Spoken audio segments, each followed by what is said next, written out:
Gigi, over to you. Let us start. Should I? Yes, please. Hello, Namaskar. Good morning, good afternoon, good evening, whichever part of globe you are. I'm Ajay Chaudhary from Berlin, Germany, and I, along with my co-host Ash Raina from Brisbane, Australia, welcome you all in this webinar. Today, we are painfully remembering the tribal invasion of Kashmir on 22nd October 1947. This tribal invasion resulted in thousands of innocent deaths, mainly minorities, Kashmiri, Hindus, Sikhs, and other minorities.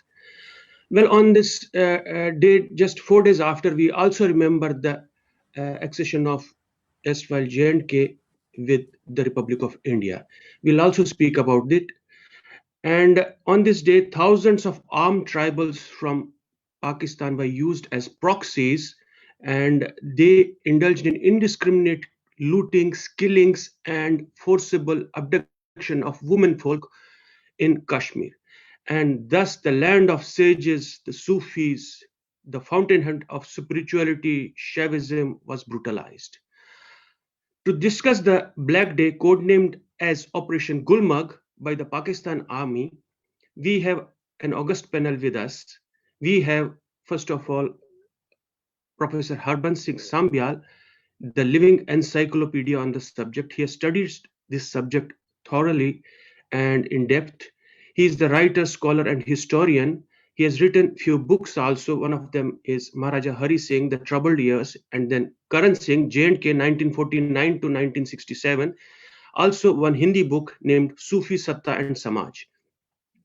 We have another living legend with us, Dr. Kashinath Pandita, writer, scholar, and historian. He was the eyewitness to this carnage in Baramulla, and he lost some of his family members also. We'll hear from him personally the story about it. He was professor as well as student of Tehran University, Punjab University, as well as Kashmir University. He also headed and was professor and director of Central Asian Studies in Kashmir University.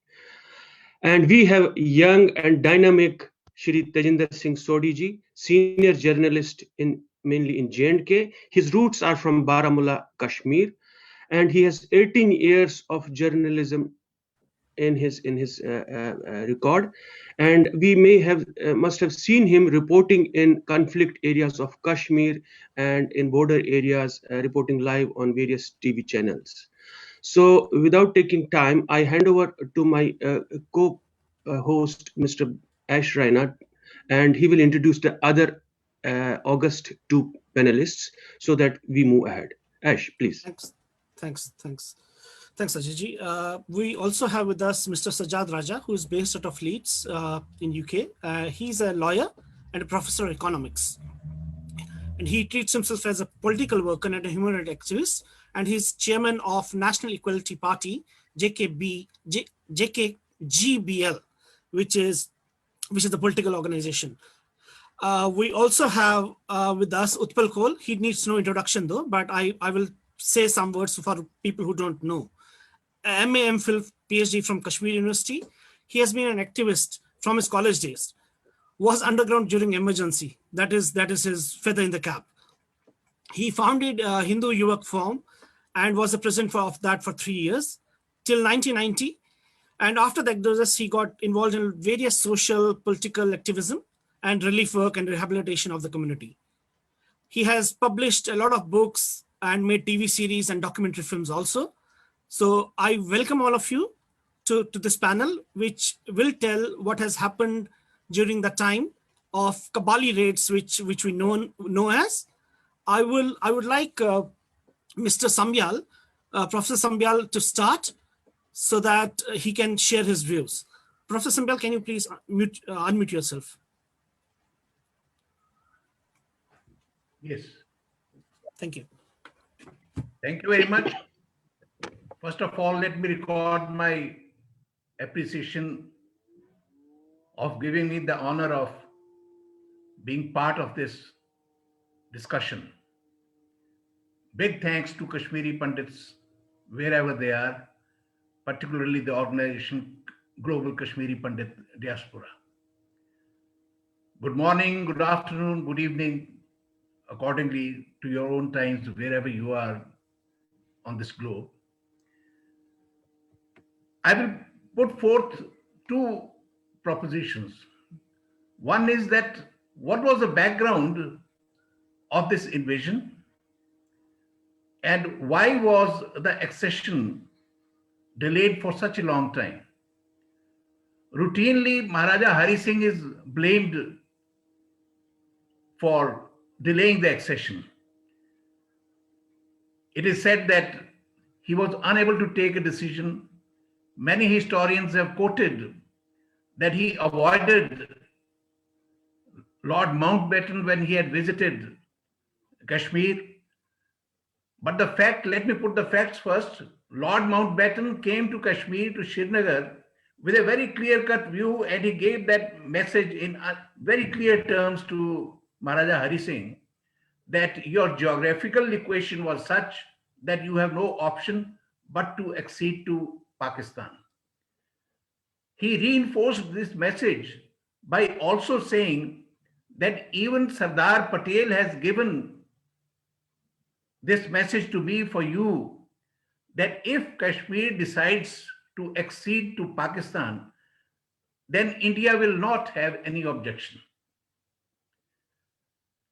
The problem was, what were the consequences of this decision?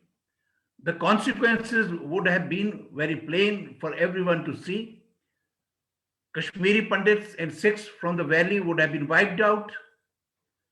Buddhists of Ladakh would either have been pushed into Tibet, converted, or again pushed somewhere else, wherever they could have gone to Kaza, Himachal Pradesh, or whatever place. Jammu was divided. Now Maharaja Hari Singh, the only time he has given an explanation, and which unfortunately has never been given much weight by historians and political commentators, that was a memorandum which he submitted to President Rajendra Prasad in 1953. In that memorandum, it is in public domain now, it's available. Even I, in my book, Maharaja Hari Singh, in the appendix, I added that memorandum because I knew that very few people refer to it. He gave the reasons that look at the construct of the state. There is Gilgit-Baltistan northern regions, feudatory states. Those states, they had approached the Maharaja, given him a very clear warning that if he was not willing to accede to Pakistan, then there would be trouble for him.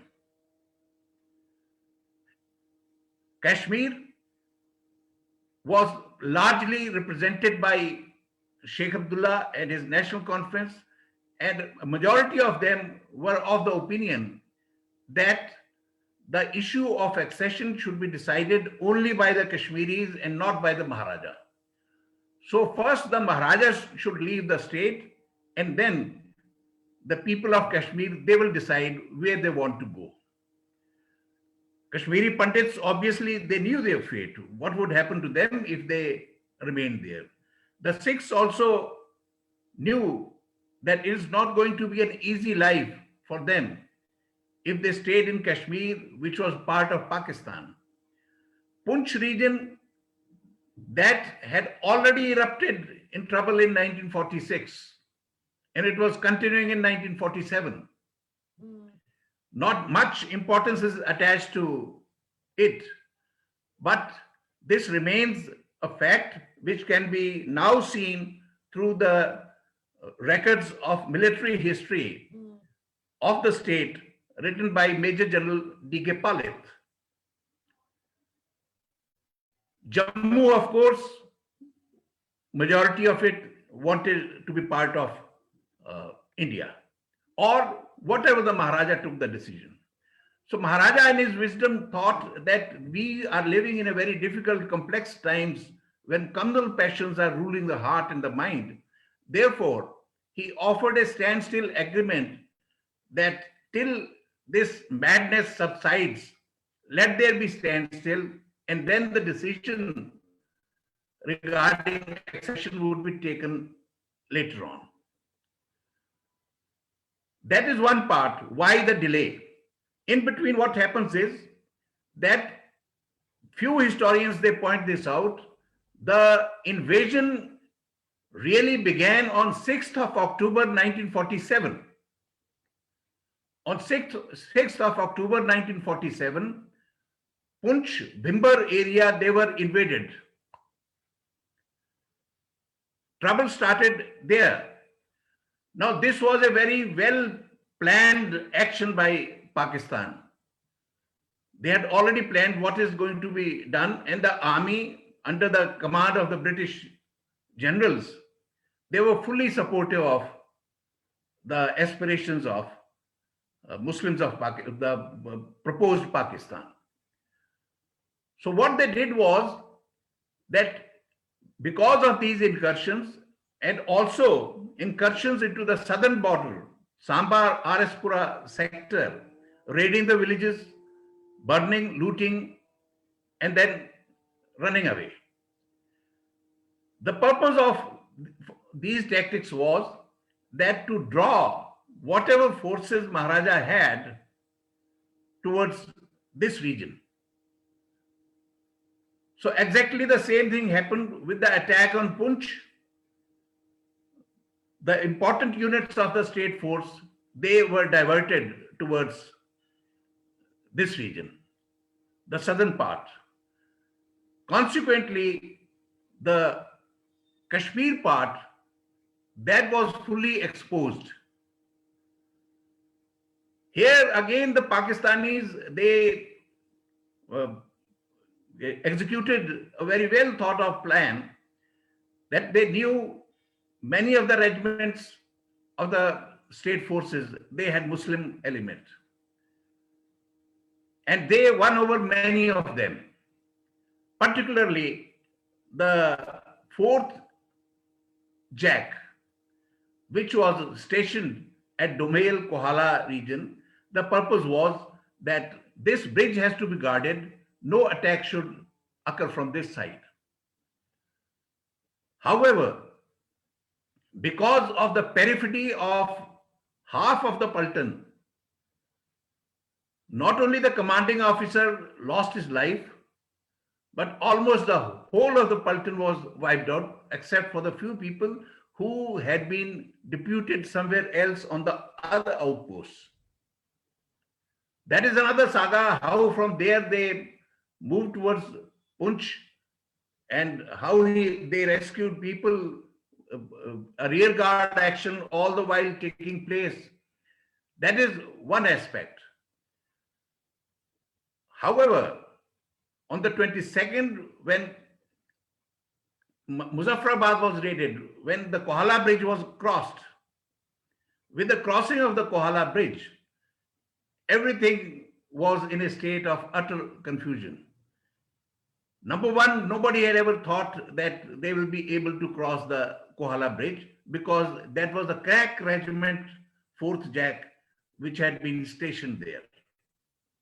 It had won many battle honors during the Second World War and even during the First World War. It was supposed to be the best regiment. But with half of the regiment going over to the other side and this half being dissipated, the quarter guard burned down. There was no, whatever the force was remaining there, they did not have access to their arms. This happened at night. At night time, people could see, Pandita Sahab and other people, they might know better than me, that how at a long distance the fires could be seen, the smoke billowing, and the general massacre happened. Hindus were definitely a target, but those raiders were raiders. They also targeted the Muslim population of Muzaffarabad. In Baramulla, the atrocities which they did is known to everyone. It was in these conditions that Brigadier Rajendra Singh led a small band of his soldiers towards Baramulla and held the enemy, delayed the enemy for 3 days. Till Maharaja had taken a decision, he had signed, because the government of India was not willing to accept the accession of the Maharaja at that point of time unless the power was handed over to Sheikh Abdullah. So this was the catch, and this added to the delay. Maharaja was obviously of the opinion that Sheikh Abdullah does not represent the whole of the state, and he will not be acceptable to the people of Jammu and Ladakh. Nehru was insistent that unless Sheikh Abdullah also supports the accession, it cannot take place. It was only in those circumstances that Maharaja Hari Singh signed the accession, and finally the Indian army landed there. But I would like to make another proposition which has a direct bearing on what happened in 1989 and after that. Pakistan, after it had come into existence, it was born to parents who were not really fully prepared to acknowledge the birth of this child. They had only wanted a larger space within the Indian nation. Instead, they were suddenly handed over a country. Now, having got the country, what do they do with it? How do they justify it?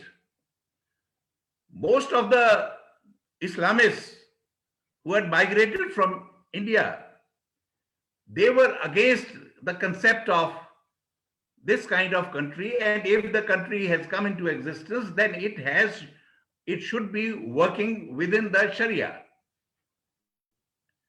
So that was the struggle which began, and therefore Liaquat Ali, soon after the death of Muhammad Ali Jinnah, he piloted a bill which made religion an integral part of the Pakistani state.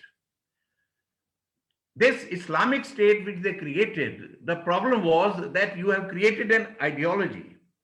After creating an ideology, somebody has to take the responsibility of defending that ideology.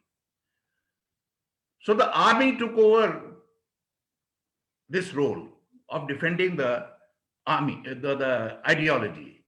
And therefore, army and ideology, Islamist ideology, both these things, this poisonous concoction that got made.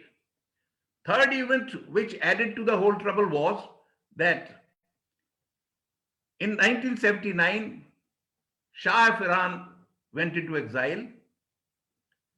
Ayatollah Khomeini, he arrived in Iran.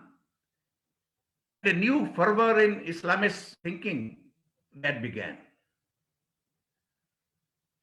Late that year, the Kaaba was taken over by the fundamentalist Islamists who believed that Saudi Arabia and other Muslim countries, they had deviated from the path of Islam as it was known during Prophet Muhammad's time. They wanted to re-establish that kind of Islam. After great bloodshed, Kaaba got vacated. Many of their leaders, they were executed, many others imprisoned, and many more exiled. And thousands of other people who had been following that ideology of Juhayman, they spread all over the world, carrying with them the message of this purest Islam. Unfortunately, the final act which put us in trouble was that Soviet Union attacked Afghanistan on the Christmas Eve of 1979. With that began the arrival of the terrorists from all over the world to this part of our world. And when the Soviets, they withdrew, they had tasted blood. They wanted more land where they could uh, put their philosophy into practice. And that is why Kashmir became a victim. And the most uh, tragic part of the whole situation was that a people who had been part of that land for thousands of years, in fact, who were the original inhabitants, they were made to either leave the state or part with their death. I think I'll stop here and wait Right, sir. for the other people to put forth their views. And if needed again, I'll be here to answer any question or put in another word. Thank you very much. Thank you very much, Professor Sambyal. And you have highlighted certain points which a common Indian citizen or does not know. And you have also highlighted the fallout and Islamic jihadism till recently, till 1990. Thank you very much for the insightful information. Now I request Dr. K.N. Pandita, uh, who was witness to the carnage in Baramulla. He's from Baramulla himself.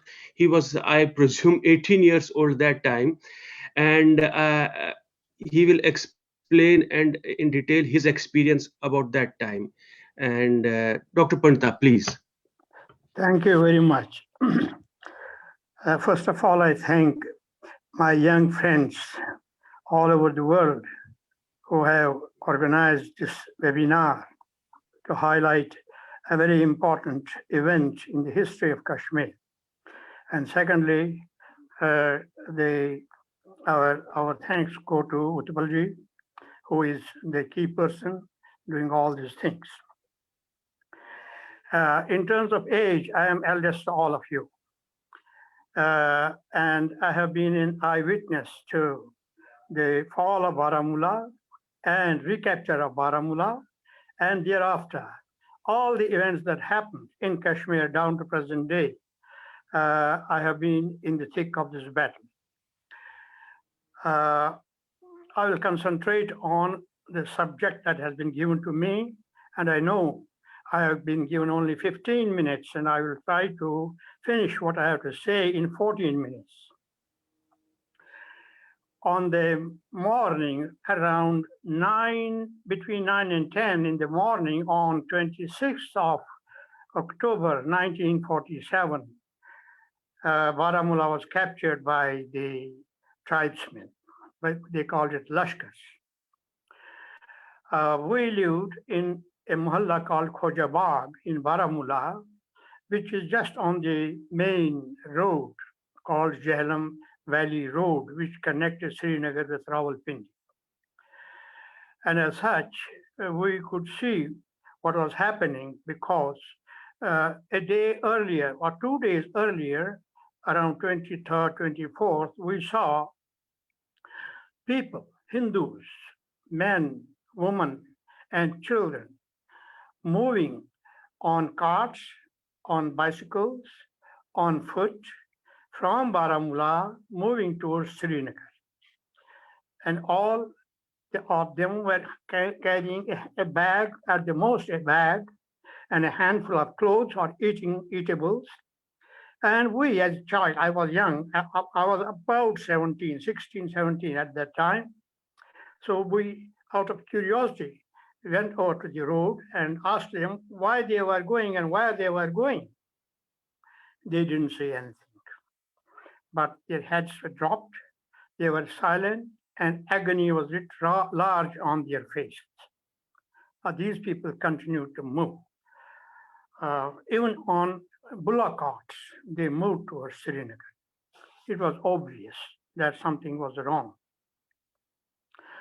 On the 26th of October, around 9:30, there were gunshots. and we heard them very clearly. There was a hush all around, and people had stopped moving. They got locked in their homes, and nobody knew what was happening. Then, in an hour or so, some news came out that Baramulla had been captured by Kabylis. They called them Kabylis, the tribesmen. In Baramulla, when they arrived, they straight away went to the deputy commissioner's office, and they got hold of the office, captured it, announced that the civilian government of Maharaja was no more, it existed no more, and gradually they assembled on the ground of St. Joseph's College, where I happened to be a student. It's an expensive ground, a very large ground. They began to encamp there. They were coming in trucks, civilian trucks, not in lorries, but in trucks. And these tribesmen wore long shalwars, long shirts and shalwars, with long hair falling up to shoulders, and round caps, guns, 303 guns slung on their shoulders. Some had beards, and some were without beards, being young. And they spoke their own language, that is Pashto, and they encamped at St. Joseph's College campus. Now, what happened in the day? Delegations of local Muslims, I'm sorry, I have to say the facts, I have to say the truth. Delegations of local Muslims came to see them. It appeared that they were already in liaison. They exchanged notes. What they talked, nobody knew. But then, the next day, the tribesmen came out spread out in the town. They had some local 8 or 10 people with them. Each group, they divided themselves in groups, 2 or 3 persons in one group, and they would go to a locality with few locals, 5, 6 of locals with them. And in the locality, they would go to a Hindu house, ask the people, inmates, to come down on the ground in the compound, and then take out a paper from their pocket and read out, is your name Sonapandit? Is your name Radhakrishnan? And they call them by their names. And when they said, yes, I am Sonaju Pandit, Sonaju Pacharu, I am Radhakrishnan, they separated them and they shot them dead. Before killing them, they were identified by the locals who accompanied them. In this way, the whole thing went on for the entire day, and some of the Pandits tried to come out of town of Baramulla and go on up on the hills. There's a hill close to Baramulla. It's called Gosai Ting. They went up the hill to hide and save their families. Some of them left their homes and went to an adjoining locality, adjoining Mohalla, to find shelter, but this did not work. The Kabylis were conducted by the locals to each and every place. And then by the evening, almost 13 or 14 people had been killed, and Pandits had been killed. And then the loot had also started. The way of looting was like this. 2 or 3 Kabylis would come to a Hindu house, followed by about 1,000 or 1,500 locals, or the highwaymen, whom we call Bim and Kuch, from the Uri side, all armed with axes or whatever type of weapons they had. with green bands around their arms, with green pagdis and Pakistani flag in their hands, yelling Pakistan Zindabad, coming along with there were only 2 or 3, the Kabylis would not move in large groups, no, just in 2 or 3 at the most. Then the crowd would stay at the compound. The Kabylis, 2 or 3 of them, one would stay in the compound, one on the door entry, and one would go up along with 1 or 2 persons, and then ransack the entire property, break the boxes, take out the gold, take out ornaments, and in some cases take out the shawls, the costly clothes if they had, and come down. This would happen in just few minutes, 2 or 3 or 4, 3 minutes, 4 minutes. Then come down quickly and then move away to another Pandit house. And in this looting system continued for the whole day, for the next day also. And by next day, they spread out in their trucks to the adjoining areas of Baramulla district. I mean the town, the villages which were very close to Baramulla at a distance of 10 miles, 15 miles, 13 miles, 20 miles to Handwara, Kupwara, Sopur, to all these towns.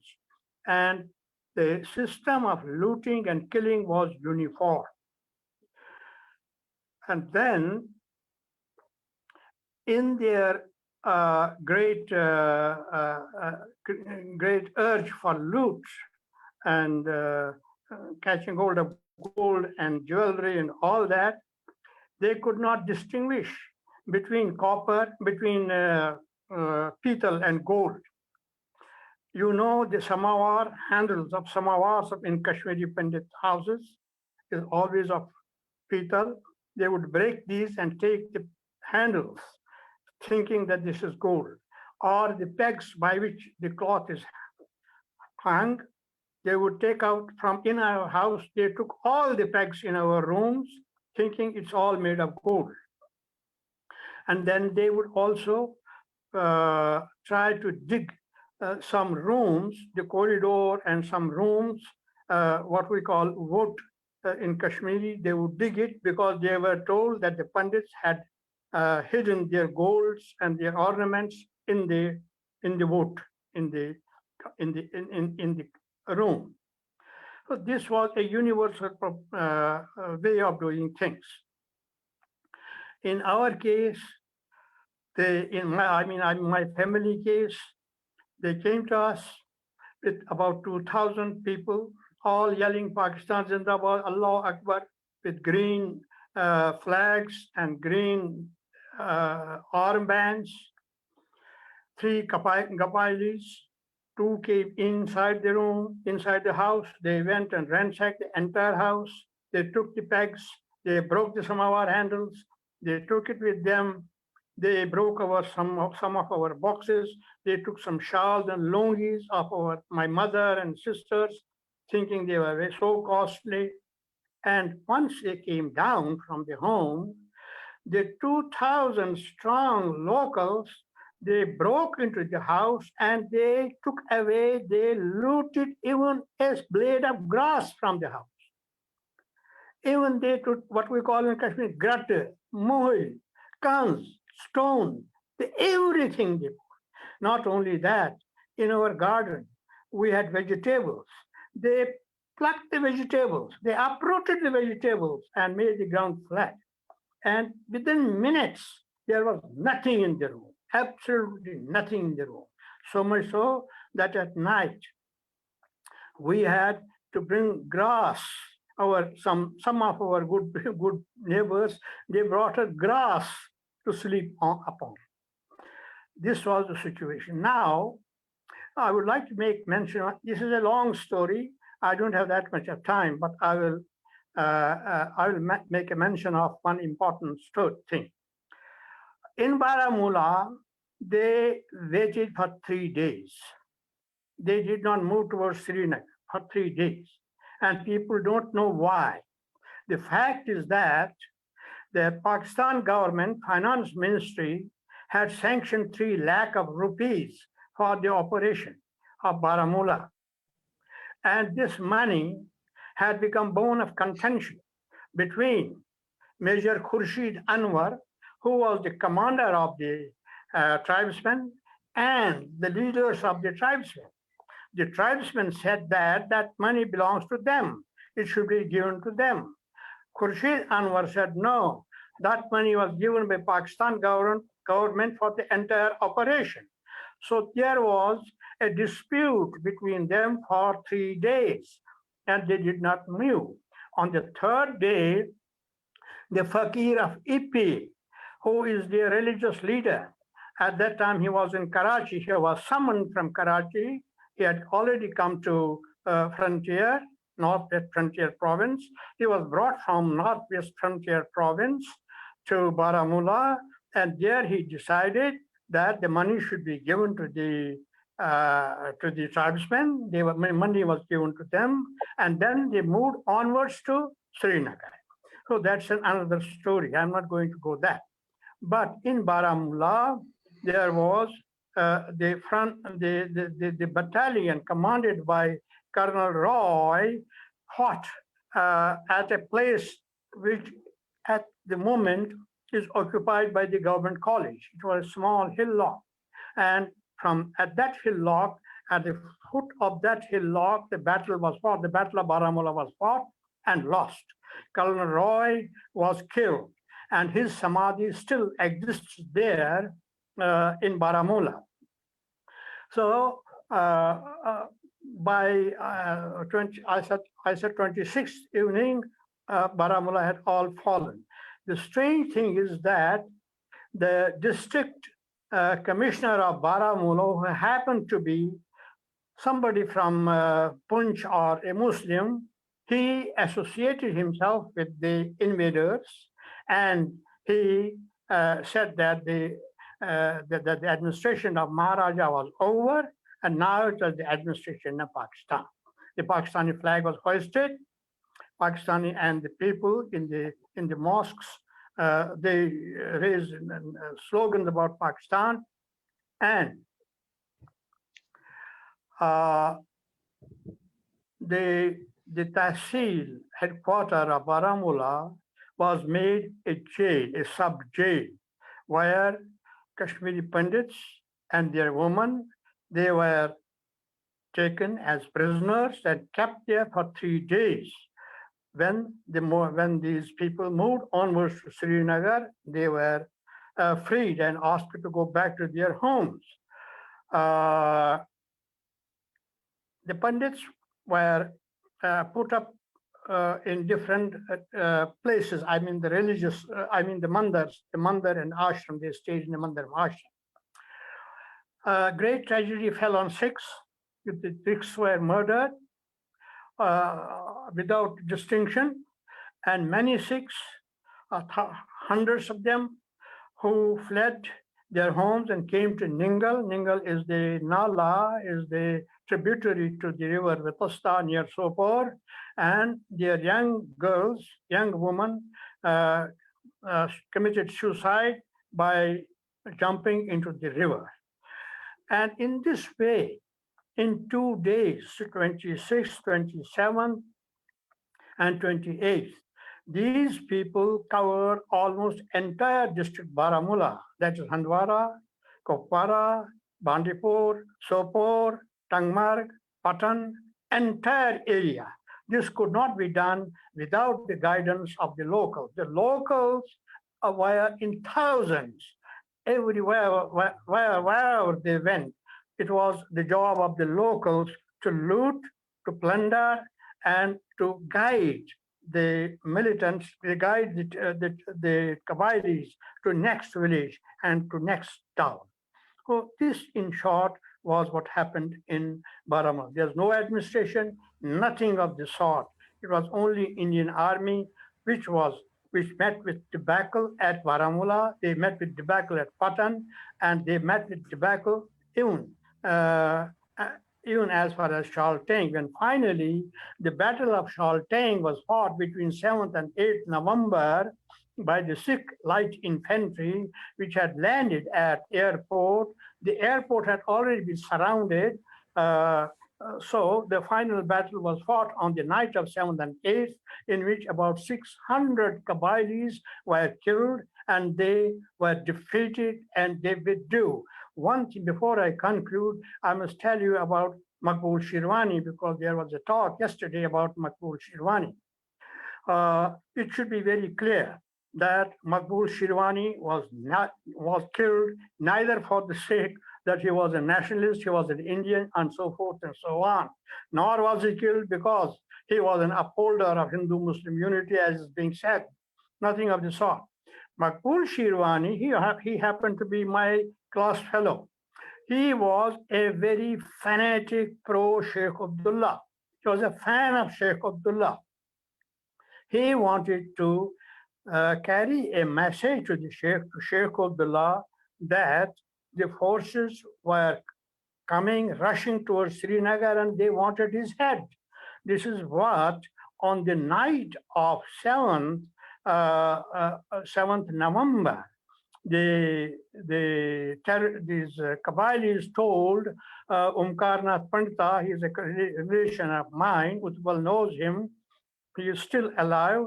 He was interned, he was taken captive and put in an ashram. At about midnight, his guide, who was a Kabyli, Mahsood, he asked him, Pandit ji, hamare liye dua karo, pray for us. So Omkarnath told him, kis cheez ki dua kare? He said, तुम दुआ करो कि शेख अब्दुल्ला हमारे हाथ लगे, कल हम उसका सिर काट करके पाकिस्तान ले जाएंगे, हमें हुक्म मिला है, हम आप दुआ करो. This was on the 7th night when the battle was going on. So Maqbool Shirwani only wanted to convey to Sheikh Abdullah to run away, though he never knew that Sheikh Abdullah and his family had already been taken out of Kashmir and they were put safe by Nehruji in Indore. A week ahead. So he was caught by his own enemies because they were the informers. They were the informers who informed the Kabylis, who informed them. He was caught and killed for the sake of trying to convey a message to Sheikh Abdullah. That is the truth about Shirwani. I know him very well. He was my class fellow. We lived together in Baramulla. We played together, and I knew him very well. So I think this is a bird's eye view. It's a long story about Baramulla. In the same way, the recapture of Baramulla is also a fantastic story. So I think with these few words, I should take leave of you. I have taken my time. Thank you very much.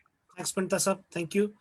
Pandita Sahab, I think nothing much has changed from that Kabali raid to what happened in 1990.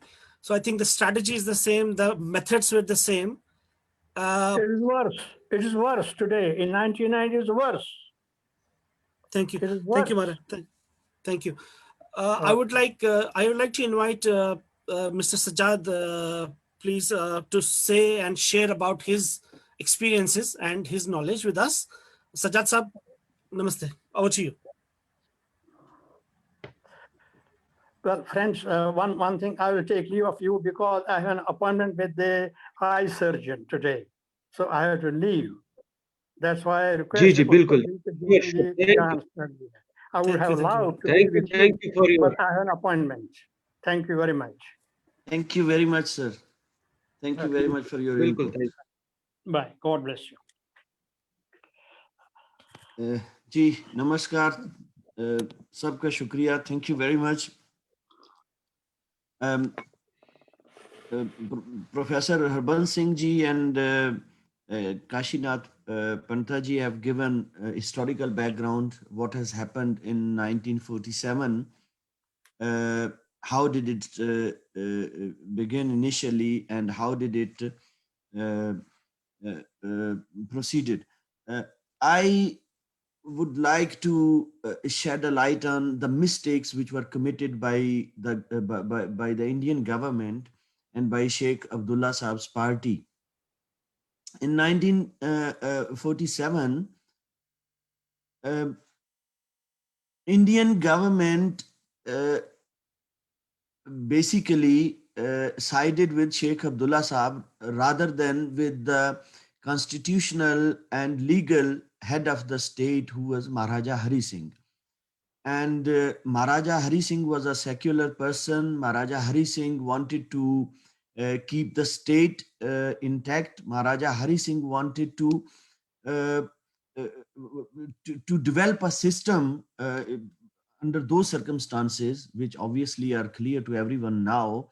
Maharaja Hari Singh wanted bloodshed to stop, and he wanted communal harmony. But unfortunately, because uh, Pandit Nehruji was a staunch enemy as well, like Sheikh Abdullah Saab, Pandit Nehruji sided with Sheikh Abdullah Saab, and it became a communal rift within the state of Jammu and Kashmir between Hindus and Muslims. Now, the first mistake which was made was recognition of Pakistani government or Pakistani state as a legal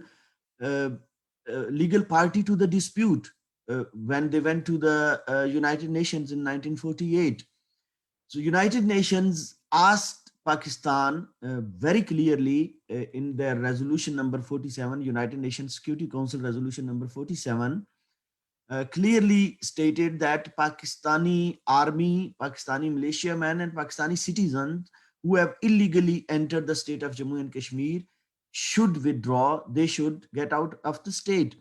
And similar wording was used in UNCIP resolution of 13th of August 1948, which said that all Pakistanis, militias and military men and their citizens, they should vacate the state so that people of Jammu and Kashmir could decide what do they want for their future.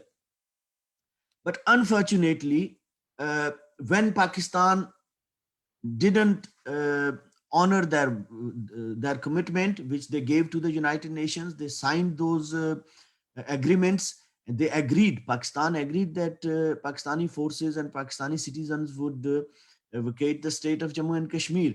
But when they didn't honor their commitments, the Indian government at that stage in 1949 should have disengaged with Pakistan, saying clearly, very clearly, they should have said that, well, Pakistan, UN came to mediate.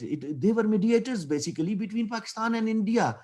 The fight was, or the conflict was basically between Pakistan and India, and the legal position of the issue was that state belonged to India. The title was with India because under the provisions of the Indian Independence Act of 3rd June 1947, the governments of princely states or heads of princely states were authorized, they were legally they had power, they had right to accede to either India or to Pakistan. And no one could challenge that sort of decision unless forcibly you occupy a piece of land or whatever you can do. Now, the legal title, because on 26th of October 1947, Maharaja Hari Singh acceded to India. Legal title was with India. The state of Jammu and Kashmir belonged to India. Under whatever terms and conditions were settled, that's a big long story. But India failed to exercise their right. India failed to tell Pakistan that, well, we are not interested to negotiate with you and we will take our state back. That is the mistake which was committed by, I would say, Indian government in 1949. And the reason is that this mistake was made because of the political allegiance and political affiliations and personal liking and disliking. Rather than siding with or looking at or focusing at the national interest, unfortunately, Indian government in 1949, they preferred to honor their commitment or stand by their commitment with Sheikh Abdullah Saab and their personal interests and their political interests. And because of this mess, which was this political mess, I would call it, unfortunately, the parts of Jammu and the parts of Ladakh, which were occupied by then, which were under Pakistani occupation, they were not liberated. And I would say that the blame falls on Indian government and Sheikh Abdullah Saab and their alliance, which failed to liberate these parts. This could have been liberated. This part, Mirpur was like when Baramulla was recaptured. Mirpur was still under Maharaja's control. Mirpur was the largest southern city. Mirpur fell on 25th of November.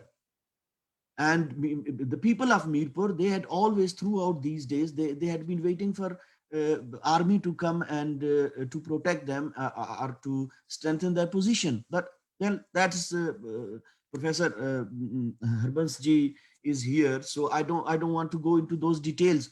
One of the eyewitness accounts I have read, Balke Thakre, the young man who traveled from Mirpur to Ali Beg, and then he lives in the United States now, and he's written his book, and he has mentioned how all he has given his account of the whatever he remembers, how did it happen, and what is the background and all that. Now that is the mistake which was made by Indian government in 1949. I won't say 1947 or 48, but by the 1949 at least, Indian government should have disengaged with Pakistan, and by force they could have taken rest of the Jammu and Kashmir. I mean, this is the historical fact, but I don't, like maybe they were not in a capacity to do that, because this whole game was planned by the British policymakers, and probably I can say it might not be, it might not be possible at that stage for Indian government or Indian state to face the British government or British rulers who were still there in the subcontinent at that time. Whatever the situation is, but that is a mistake. Now, but unfortunately, this mistake was repeated over and over and over again. We see in 1972 what happened in Simla. 93,000 Pakistani army men and Pakistani fighters and Pakistanis, they were under captivity. They were in India, and Pakistan was very desperate to get them released. India had upper hand, and Indian government at that stage, at least, they could have asked Pakistan to get out of Jammu and Kashmir. And this issue could have been settled out once for all and forever. But unfortunately, again, Indian government failed. And I would say, this is my personal perception, I may be wrong, but I would say the agreement was made on Pakistani terms and conditions rather than Indian terms and conditions, which should have been done. But anyway, this continued, and people of Jammu and Kashmir lost faith in India. Particularly Muslims of Jammu and Kashmir, they lost faith in India because they thought, well, so many opportunities have been missed, and India is not, our Indian government is not fair with the people of Jammu and Kashmir, and they don't want, particularly the Muslim belt of Jammu and Kashmir felt that Indian government doesn't want them to be part of that society. And some way or the other, very briefly, because time is very limited, that was a fear which was which overshadowed Sheikh Abdullah Saab and his party, because they were of the thought that if these areas of Jammu, because under Pakistani control, it wasn't Kashmir Valley, it was Jammu and it was Ladakh, Gilgit and Baltistan. Kashmir Valley was cleared in 1947. So Sheikh Abdullah Saab had a fear that if these areas come back to India or with the state, then his probably position would be damaged and he would not be in a position to control the state of Jammu, whole state of Jammu and Kashmir. But anyway, whatever the political situation was, that is the fact that this created miseries and the problems which we people of Pakistani occupied Jammu and Kashmir and Gilgit-Baltistan have been going through for last 73 years now. Now, what should be the way forward? We believe that we have been basically we have been left alone. We have been abandoned basically. That's what I would say. Nobody from Jammu and Kashmir, either J&K government or from Indian government, ever spoke for us. They claimed, they kept on claiming that we are the citizens of Jammu and Kashmir, and so we are Indian citizens. But nobody ever spoke for us. Nobody ever raised their voice for us. So that's how our people of POJK and people of Gilgit-Baltistan, basically they disassociated themselves from people of Jammu and Kashmir, J&K, I mean Srinagar, Jammu and Ladakh, and then Indian government. So the only way forward is that Indian government should reclaim the areas under Pakistani control. This was basically a dispute between the Indian government and the people of Jammu and Kashmir. It was not a dispute between Pakistan and India. Pakistan was an illegal occupier. They were invaders, and no legal provision on the globe allows just merely an invader or illegal occupier to claim the land. There are rules and regulations for it, but unfortunately, this course has not been adopted, or they didn't work on it. Now, it is very much clear that people of POJK, I'm not talking about GB. These are two different parts actually. And since 1949, 28th of April 1949, when they carried out, they signed this Karachi agreement. Since then, Gilgit-Baltistan has been separated from POJK, which is known as Azad Kashmir.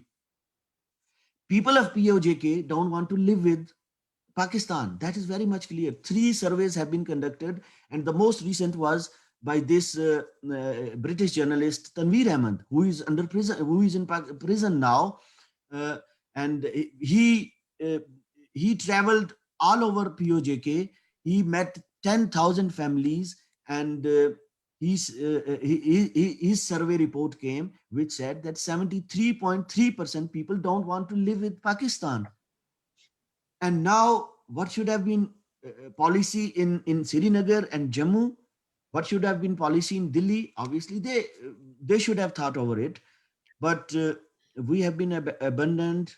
Our interests have been overlooked, and probably there had been a fear that this Muslim population, if comes with the people of Srinagar, they might be in more power, and it might become more difficult for the Indian government or for J&K government to control them, or whatever the situation has been.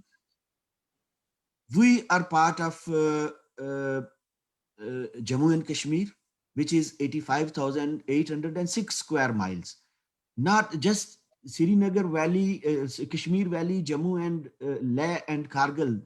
These areas were not exceeded with India. It was whole state of Jammu and Kashmir. We want to stay together. We want to keep this state intact, and we believe that only peace, democracy, secularism, and reunification is the way forward. If we are not secular, if we are not Democrats, then we won't be able to move forward. Thank you very much. Thank, thank you very much, Professor Sajjad Raja, joined us from Leeds, UK. Very insightful political aspect of this tribal invasion plus way forward. And we must not forget that on the first day of tribal invasion, Muzaffarabad lost around 4 to 5,000 innocent people, and many women were taken as forcibly abducted into Sialkot and Rawalpindi by the Pakistani tribesmen and their proxies.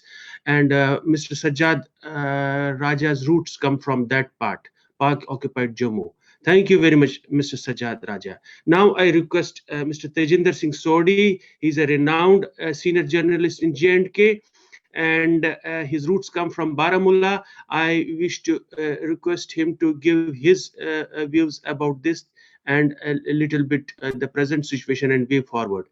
Mr. Tejinder Singh Sodhi, please. Yeah. First of all, thank you so much for giving me this an opportunity to speak amongst these luminaries who are a repository of knowledge. I think I am the youngest one to address this webinar. I really feel honored and privileged.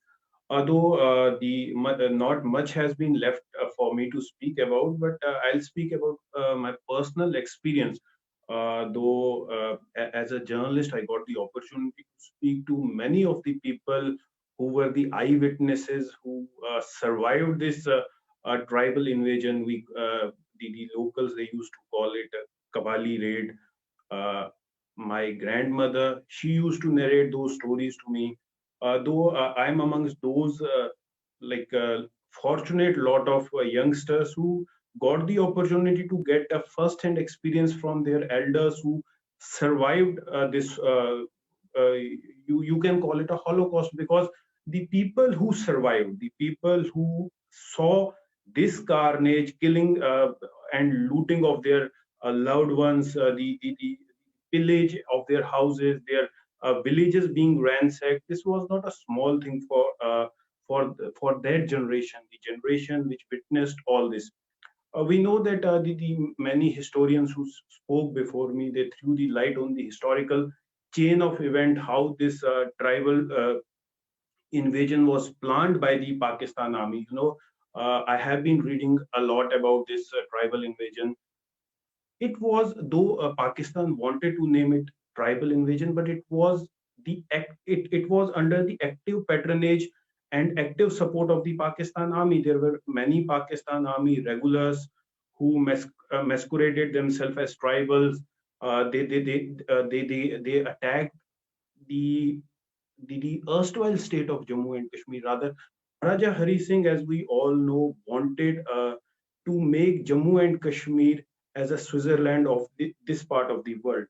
He signed the instrument, the standstill agreement with Indian government and the Pakistan government. His main aim was that the people belonging to different religions, be it Hindus, Muslims, the Sikhs, the Christians, who live in this part of the world, they should coexist, and this could be a Switzerland of this part of the world, so that people from different parts of the world, they could come, they could enjoy the beauty of this place.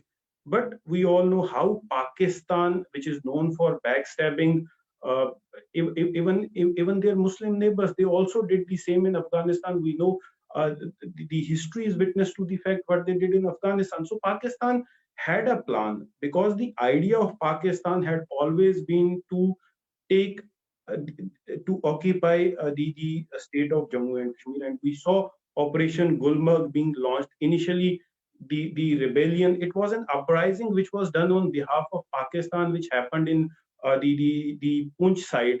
Initially, as Mr. Pantaji also mentioned, and Dr. Sambyal also mentioned, that the first so-called uprising, it happened in Punch, but it was because of the active support of Pakistan that the uprising in Punch did take place against the Maharaja rule, and it happened. Their initial plan was to first sever all the road links to the Kashmir Valley. So their initial aim was to first occupy Jammu and then march towards the Srinagar.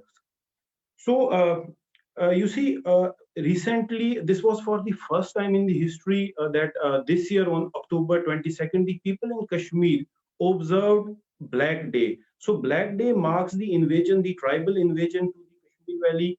So the people in Kashmir now they are understanding, because for the past more than 70 years, people in Kashmir Valley they are not told the real history, what actually happened during 1947. Why Pakistan, why those tribals they invaded Kashmir, and they did not distinguish that this person is a Sikh, as Mr. Panta also mentioned, that in certain places, even in Muzaffarabad, Muslims were also butchered.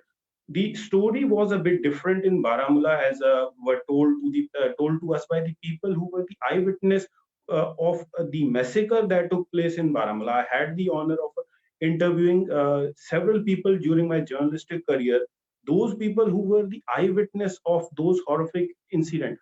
There is an eyewitness account which says that the population of Baramulla at the time of tribal invasion was around 14,000. And when the tribal invasion was repelled, the population, which was only 3,000 people survived in Baramulla. So 11,000 people out of the population of 14,000, they were killed. As Dr. Panta also rightly mentioned, that for 3 days, the tribals, they halted in Baramulla. They were engaged in looting, they were engaged in rapes, they were engaged in killing of the minorities. But yes, you will never see this part of the history, because nobody will tell you that these tribals they also faced resistance. Yes, the local population from the Sikh community, from some of the Hindus, they also resisted. There is an anecdote which was told to me by an elderly person who unfortunately passed away in 2011. He told me that they lived in a village in Baramulla called Kanaspura, from where the Sikh population they came to know that now the Kanaspura will also be raided. So around 500 residents of that village they marched towards another Sikh village called Ichhama, which was in the Badgam district. So around from different places, different villages, these people, these Sikh population, they gathered at Ichhama. They were having those rudimentary rifles with them, because some of them used to go for hunting. So they used those rudimentary rifles to defend themselves. There is an anecdote that this tribal, they invaded this village called Ichhama, and there was a furious gun battle that lasted for 2 days. And in that gun battle, around 200 to 300 Sikhs they died at that moment, and they also killed several Kabailis. Though unfortunate part is that not many historians they have shown their interest to this part of the history. You see, you will get to read a false narrative about a Muslim massacre that never happened in Jammu. You will see that they will be blaming Maharaja Hari Singh's army for loading the Muslim population in Jammu in trucks, taking them to some secluded place and killing them. You will find n number of articles written by West. New York Times has written several articles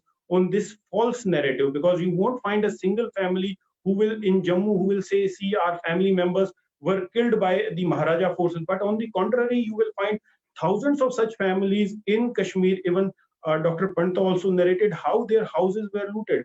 I was told by my grandmother that when they came to know about the Kabaili raid, they had no other option but to save themselves. They went towards a hillock. Mr. Panta also, Dr. Panta mentioned that the hillock in Baramulla, overlooking River Jhelum, is also known as Gosain Tank. So they migrated to, they took shelter in the forest of Gosain Tank. They stayed there for 18 long days without food. And when they came to know that the Baramulla has already been captured, there is loot going on. The members of the minority communities, especially the Kashmiri Pandits, especially the Sikhs, they were being killed. So they had no other option, but all of them, my grandmother used to tell me that there were around 70 to 80 odd people, most of them, the majority of them were women. They decided that they will be jumping into River Jhelum so as to save their honor, to save to save their honor. So when they reached the Gurdwara in which overlooks the Gosain tank, they came to know that the Indian army has already reached Baramulla and they will be saved. So Indian army in 1947 was also a savior. It has been saving the people, and even today we see how the Indian army has been fighting at the front to ensure that the people in Kashmir, they are safe. So I'll read out from an anecdote which I read. It said that the raid in Baramulla, it was a trading hub. At that point in time, Baramulla used to be a trading hub which was linked by road, and it was a cultural hub also, because many nobles, they used to live in Baramulla. Many rich people. Baramulla being on the road which connected Rawalpindi with Srinagar, used to pass from Baramulla. So it used to be a place, a trading hub at that time. People who were well-to-do, they had settled in Baramulla, and that was the another reason that tribals, those Qabilis who were mostly from the northwestern frontiers of Pakistan, who were mostly from Pashtuns, and who were also the regulars from the Pakistan army, it took them 3 days in Baramulla. They were looting Baramulla, they were raping the women, they were burning the houses. So for 3 long days they looted. And as Dr. Panta also rightly pointed out, my grandmother also used to tell me that the Qabilis, they were unable to distinguish between gold and copper. So they used to, on a sight of a woman wearing a copper earring or a copper ring in her hand, they used to chop off that body part, because it was easy for them to chop off the body part rather than to take out those ornaments, whether they were of gold or whether they were of copper. So this was the atrocities that the people across Baramulla, they had to face. But unfortunately, not much was reported in the Western press. But yes, there were many historians like Dr. Panta, Dr. Sambyal, who wrote down about the atrocities which the people, especially the minorities, which they had to face. You will find n number of articles about the so-called atrocities in Jammu, but you will not get to read a single article about the atrocities, about the crimes which the people in the minorities in Kashmir had to face. You see, the biggest disservice to a community is if you forget its history, if you don't write its history, and that is what has happened with those people. You see, if 11,000 people out of 14,000 people were killed, we don't remember their names. There are not many historical records which show who they were, how they were killed. Yes, people do remember the anecdotes of their family members being killed. As I will tell you that my grandmother used to tell me how one of her sister's husband, he first killed his pregnant wife, then he killed two of his daughters, and then he took his rudimentary rifle and went to fight the tribals in Baramulla. He was captured and he was killed in the most brutal manner by these tribals. His head was decapitated and it was put on a hot iron plate. This place is located at where we have this old Baramulla hospital right now. This was the place. You see, there are no memorials about in Kashmir. You won't find a single memorial about of remembering those people who laid down their lives. You will find one or two odd gurdwaras, but uh, not much has been done by the successive state governments or the central governments. As Dr. Panta rightly pointed out, my grandparents or the people whom I interviewed during my journalistic career, they also used to tell me about Muhammad Maqbool Sherwani. They also used to have a different side of story, though the historians have painted him as a hero, a savior of Hindu Sikhs. But the people who were eyewitness to the event, they had a different tale to tell about Muhammad Maqbool Sherwani. But today you see the Indian state is treating him as a hero. There is a big memorial in Baramulla dedicated to Muhammad Maqbool Sherwani, and every year on 27th of October, you will see the Indian Army, the state of India acknowledging and paying their tributes to Muhammad Maqbool Sherwani. But what about those 11,000 people in Baramulla town who were killed, who were mercilessly killed by by those tribals? You see, as Rajaji also pointed out, yes, there were follies by the Indian government, and we had been a victim. I also come from Baramulla, and I have a first-hand account how a particular community on the expenses of minority is being appeased. It has been going on, and it is going on since today. You see, Kashmiri Pandits, they were hounded out of their houses. I am witness how they were hounded out of their houses in 1989. I'll narrate you an anecdote. There was a neighbor of ours in Baramulla, because my entire locality, it was a Kashmiri Pandit locality, and we had 2 Sikh houses in that mohalla. The mohalla is called Diwan Bagh. So one fine day we came to know that majority of our neighbors, they have already left. They left their houses in the hope that one day they will come. But you see, more than 30 years have passed. The government hasn't been able to do much about bringing those Kashmiri Pandits back. Tejinderji, 2 more minutes, please. Oh, sorry. Okay. So you see, I won't take much of your time, but the right approach by the successive governments, government of India, the government of the Union Territory of Jammu and Kashmir, is first to identify those people who gave their lives in 1947, who were butchered. There is the need that their history should be retold. It doesn't matter whether they were Hindus, whether they were Sikhs, whether they were Muslims, whether they were Christians. But yes, they were the residents of Jammu and Kashmir, and they were Indians. They were butchered by Pakistan-sponsored tribals. They were butchered by the Pakistan army.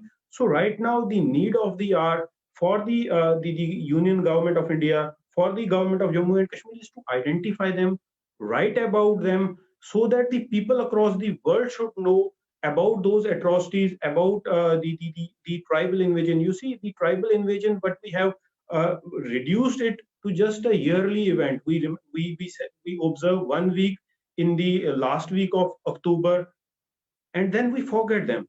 Yes, this year, Ministry of Culture, they took an initiative. They organized some seminars in Srinagar. But the need of the hour is to make this a regular feature, so that people across the country, they should know about those unsung heroes who gave away their lives to make sure that Jammu and Kashmir continues to be a crown of India. You see, Dr. Panta rightly mentioned about several names. And trust me, many people from my community, or either from the Kashmiri Pandit community, they must not be knowing about their names. So the government of India, they should introduce a chapter on tribal invasion across the schools, in the educational curriculum across the country, so that people should know about their history. We are taught about the wars that were fought by Americans, the wars that were fought by the Europeans, but we have never been taught about what happened in our own backyard, in our own houses, what our ancestors, not, you see, 70 years have passed, but not many. You talk to any school going student, you talk to any college going student, they know nothing. Only they know that some tribals from some part called Pakistan, they came to Kashmir. What they did, there is not much awareness. So right now, as you told me to summarize the thing, I would, from your platform, I would request the government of India, and also to every right-thinking citizen of this country, that right now, this is the time that we should acknowledge the sacrifice made by those people who were brutally killed by the tribals. Thank you so much. Thank you, Tejinderji. Thank you for your inputs, and I hope the government of India, by looking at this webinar, does something on it. I really appreciate your thoughts on that. And last not the least, Utpalji, I would hand it over to you. We are short, means again, I won't ask you to cut short your speech, but we have roughly around 13-14 minutes. Over to you.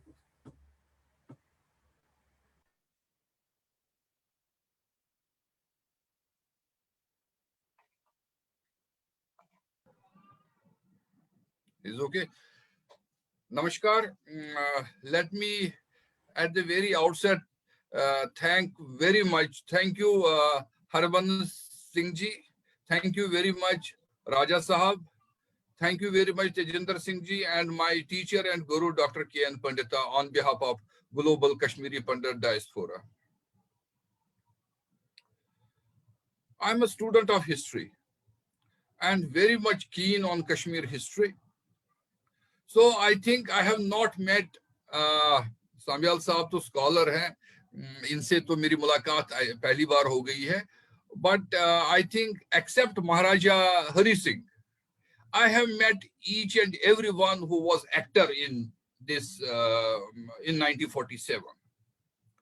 And I have talked to Brigadier Gamsara Singh. I have talked to Dr. Karan Singh. I have talked to Balraj Madhokji. 2 days I interviewed only tribal invasion and what happened at that time. And I have interviewed Jagdish Abrol, who was in charge of RSS of Jammu and Kashmir at that time. And then Balraj Madhokji has written one small book, Har Ki Jeet. And it is very interesting when he explains what happened those days. And there were 3 Kashmiri Pandits, and they went inside what we call as in Pakistan army or with the tribals, and they were also marching with them and informing Maharaja what is going to happen. But the big event was when the Mohra powerhouse was damaged. And everybody came to know that the tribe in Srinagar, I'm not talking now of Baramulla, I'm talking of Srinagar and Anantnag and these places. And even in Palace, lights were off because the main power supply was from Mohra powerhouse. Here, I think Pandita Sahab, Tejinder ji, Raja Sahab, you have mentioned everything. But here I want to mention that one kind of secularism happened when these tribals killed nuns, Christian nuns in Baramulla hospital, in Christian hospital in Baramulla.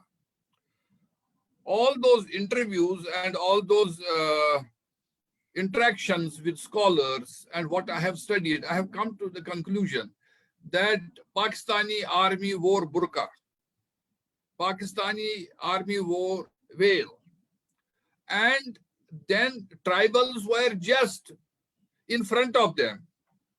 All planning, everything was done by Pakistani army under major generals, because the time is not enough that I could have explained everything. It was strategy how to move on one side from Baramulla, on the other side from Muzaffarabad and this Mirpur, Bimbar, and then move from this Gilgit. That all the strategy was in advance. And I have to mention here that tragedy was that British also played a trick. On one side, they gave impression we are with India, we are with Nehru, and on the other side, they gave impression, and practically they were helping in Pakistani army and Pakistan.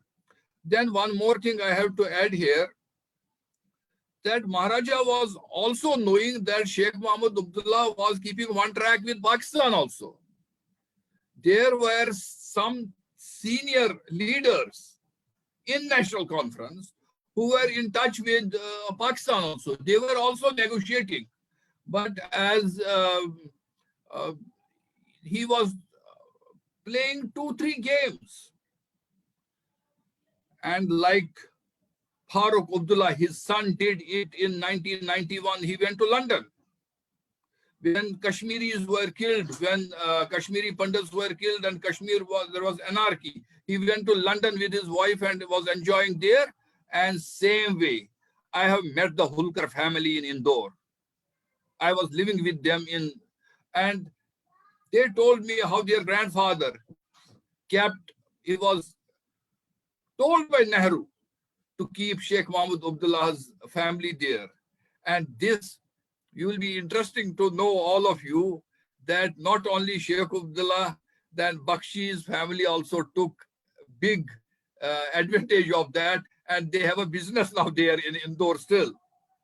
There is a big automobile business in Indore of Bakshi family. Otherwise, Kashmir and Indore, it has no political, no relationship in that sense. I may tell you that my Nana ji, was a big soap supplier and stationery supplier. He lost all his business because business was from Baramulla, not up to Rawalpindi, but on this route, whole business, he was supplier of that. He lost everything. I lost many of my relations. And I may tell you that everything was not done by the tribals, because tribal story you have heard, it was tragedy. It was our own people. There's a place very near to airport in Srinagar. The place is called Sabdan. There, well-to-do Kashmiri Pandit Jagirdars were there.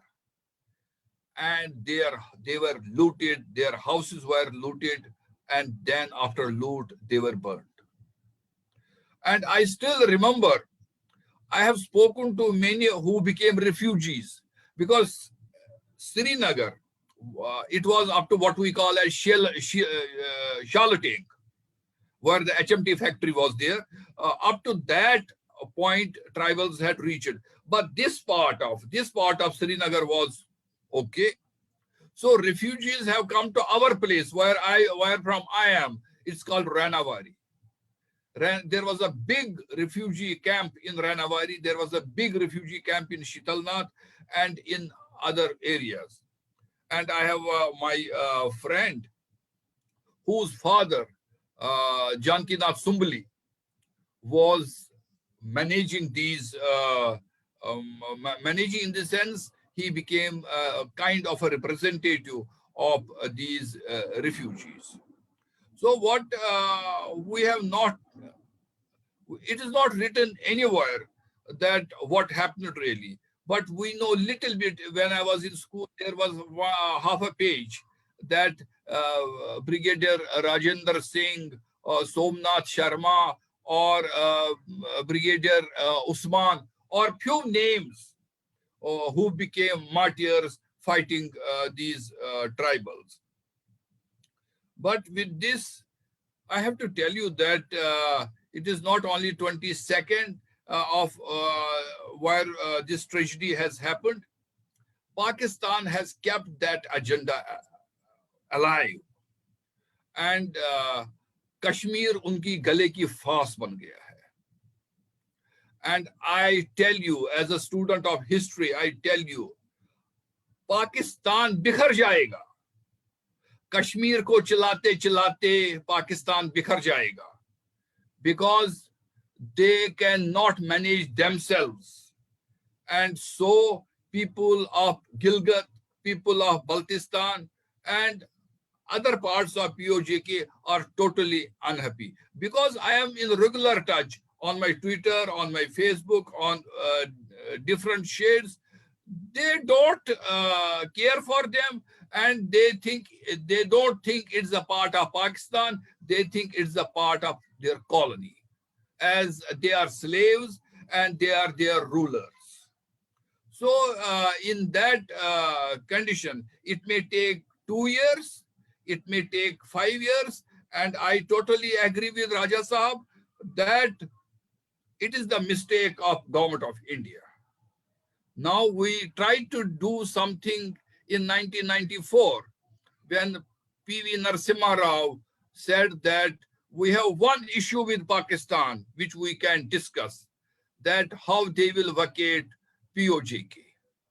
And now I appreciate and I congratulate Modi government that they are very serious about it.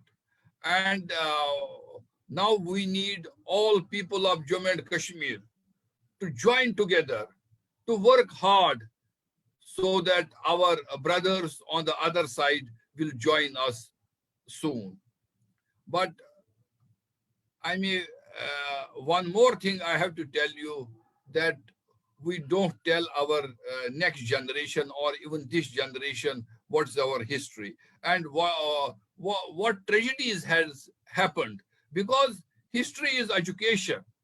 Our generation must know what are the mistakes which we have done 50 years back, 70 years back, or 100 years back. We must not repeat those mistakes. And because if we had read those and if we had gone on a very straight path, 1990 would have never happened.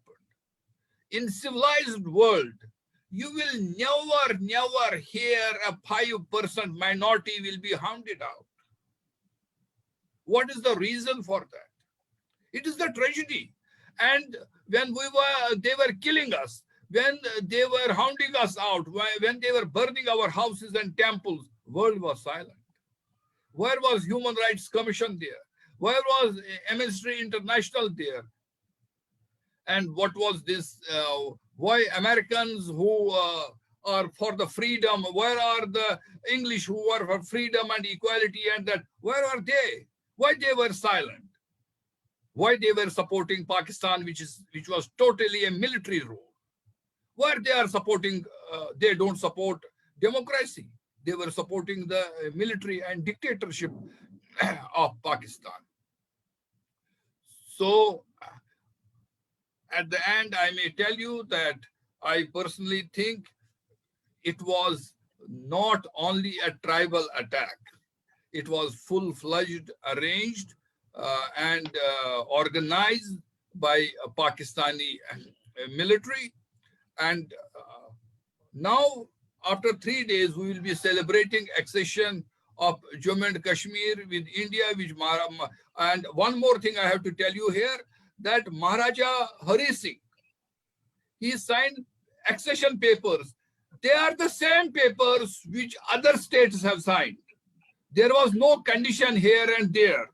Now there's a false narrative that no, it was only for 3 things: for communication, for foreign policy, for defense, and this thing and that thing. And we have to tell people that they are the same papers. There was no double papers that Maharaja Hari Singh signed some different paper and Maharaja Jaipur or Maharaja Udaipur, they have signed different. They are same papers. And so there was no dispute. There was no need of getting into Article 370. There was nothing to do with 35A. Why should they have 2 constitutions? Why should they have 2 flags? Why should they have 2 prime ministers? Kashmir is the integral part and shall remain integral part and crown of India for all the time to come. And Thank you. And now we need POJK as soon as possible. Raja Sahab, I assure you, I am with you, we are with you, and all global Kashmiri Pandit diaspora and all nationalist Indians are with you. Be strong. You lead, we are with you. Thank you very much, Samyal Sahab. Thank you very much, everybody. Thank you very much, Utpalji. The invasion also delivered the first blow to the Sufi-inspired way of life commonly referred as Kashmiriyat that had prevailed for centuries in J&K, and hallmark of which was religious inclusiveness and bonding. And we have tried to have that inclusiveness in today's webinar. Thank you very much, Utpalji, Professor Sambyal, Professor Dr. Pandita, Tejinderji, and Utpalji, and my co-host from Brisbane, Australia, Mr. Ashutosh Raina. Thank you, everybody, and I hope and pray peace will prevail soon. Thank you. Namaskar, everybody.